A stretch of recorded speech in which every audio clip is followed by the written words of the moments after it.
My interest in property goes back about 25 years now. I was in my mid-20s, we'd just bought our first home.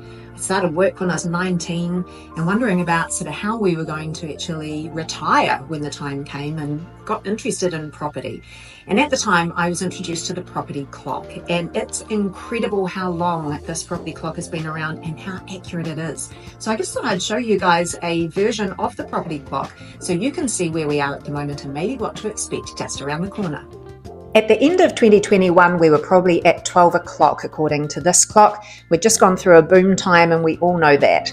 But shortly after 12 o'clock, which was the beginning of 2022, the affordability crisis or cost of living crisis definitely kicked in, as did housing oversupply, and the interest rates started climbing and climbing steeply.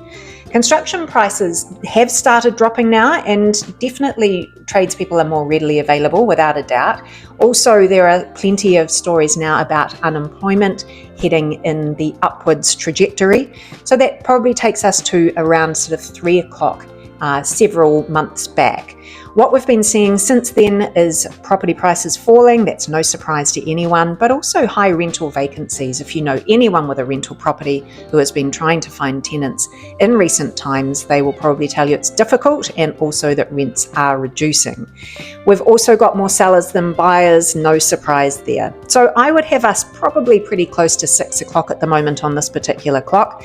With the things around the corner that I'm looking out for is rentals increasing, with lower rental vacancies than what we currently are seeing. Also interest rates that are set to start coming down by the end of this year, with the OCR hopefully reducing in November. That in turn will have housing levels tightening and us reaching 9 o'clock at some point probably in 2025. I find it fascinating that the property clock has been around for however many decades, and yet it still rings true.